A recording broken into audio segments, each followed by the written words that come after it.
रानी की नाम शक्तिमत देवी पड़ता है, मेरा ही नाम जंगली बादशाह पड़ता है।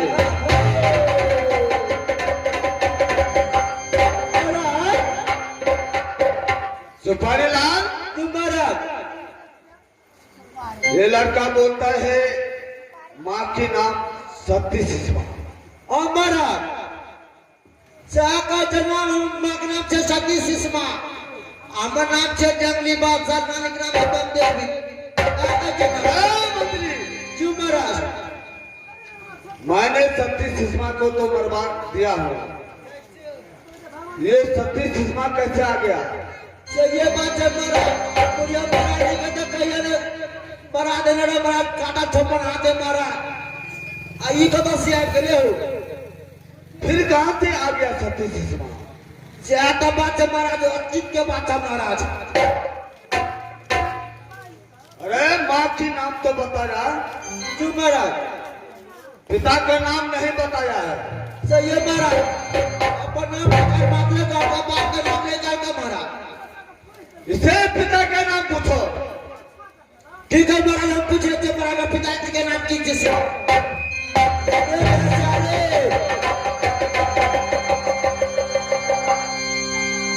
मंत्री जी, अब तो नाम परिचय बता दिया हूं, तुम अपना महाराज की बोलो, युद्ध करने के लिए तैयारी हो जाए। खराब आदमी रहता उन्हें तो युद्ध करने तैयारी बैठा। तू अपना नाम बदली, अपना माँ का नाम बदली, अपना नानी के नाम बदली, अब बाप का नाम कहाँ बदली? बाप का नाम कीजिए।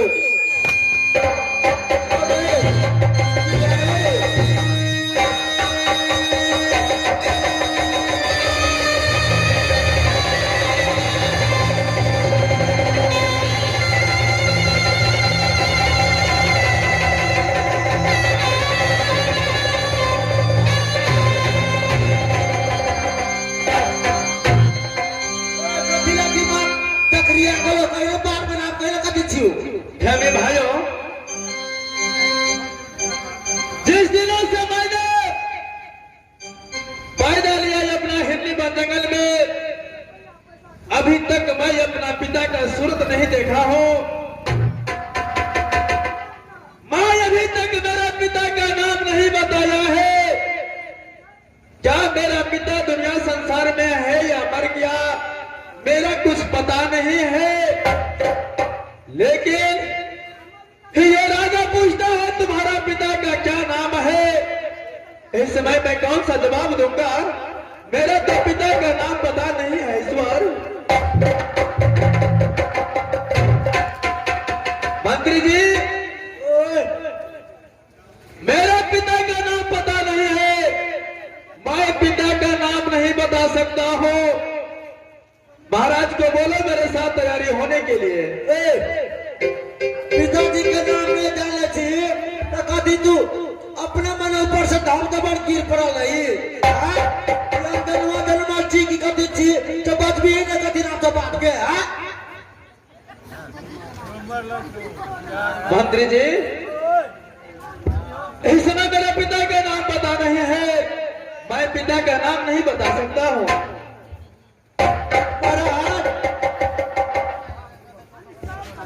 क्या बात है? पिताजी का की नाम से तो कहते कि पिताजी का नाम मैंने मालूम हमरा, हमने कैसे कभी देख रही है? पिताजी का नाम मालूम नहीं है? नहीं महाराज, पिताजी का हम देख रही हूँ, नाम में जाना चाहिए। अरे इतना बड़ा हो गया है, पिताजी का नाम मालूम नहीं है?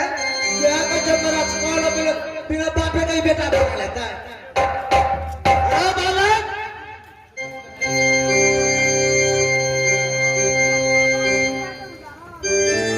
बोलिए महाराज, तुमने इतना बड़ा हो गया है, अब पिता का नाम मालूम नहीं है?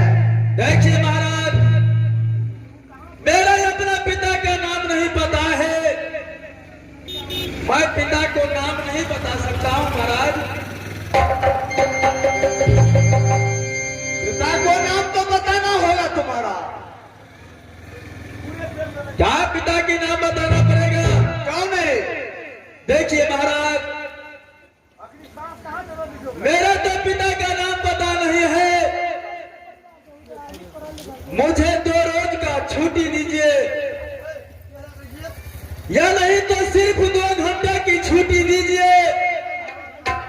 मैं 2 घंटे के अंदर जा रहा हूं अपना महल, अपना मां से अपना पिता का नाम पूछ कर के मैं वापस आ रहा हूं महाराज। कहा तुम्हारा 2 घंटे का छुट्टी चाहिए। क्यों नहीं महाराज? पिता का नाम माँ से पूछने के लिए जा रहा है। मैं पिता का नाम पूछने के लिए जा रहा हूँ। पिता का नाम पूछकर 2 घंटे के अंदर वापस आता हूँ। मैं अपना पिता का नाम बता दूंगा महाराज। ठीक है, जाओ। तुम्हारा 2 घंटे का छुट्टी मिला। ठीक है महाराज। जाओ, तक पूछ कर दिया। मैं 2 घंटे के अंदर वापस आ रहा हूँ महाराज।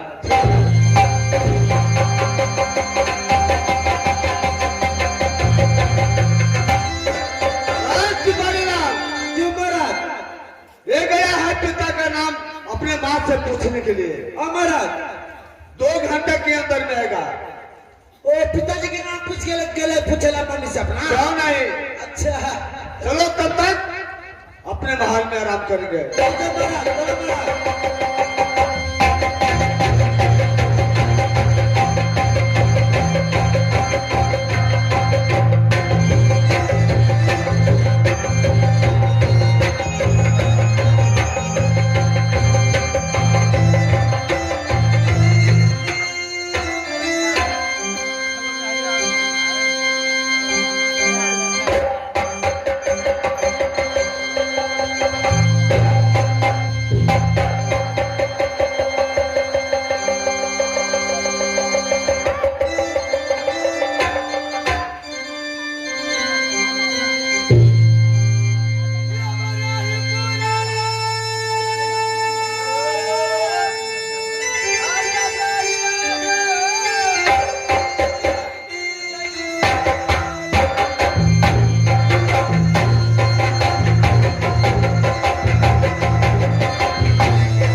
सती सुषमा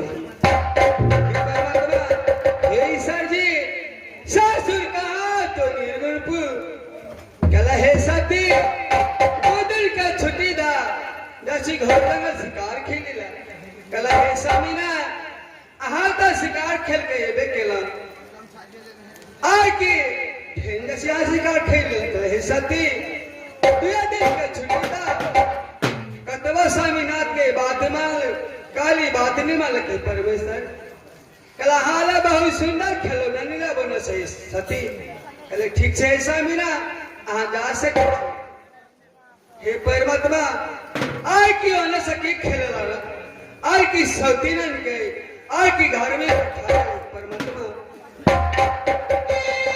आय की 6 महीना की गर्भवती चला आय की सामीना से सत करा की आय की डाम चंडाल हाथे आय का हमें कोड कर जी आय की कहा घोर जंगल में कचरी आय की घोर जंगल में आय की एक सहारा करने वाली आय की वन की देवता आय की धर्म की बेटी आय की बना के कहा तो लगी परमात्मा हे परमात्मा आय के हमरा कोची आय की एक लड़का पैदा ले लेते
छुट्टी लेकर के शिकार खेला अभी तक बेटा जंगली लौट के मिले परमात्मा आय की जाची टिकली मरे हमें आय की बेटा जंगली के आय की इंतजार कर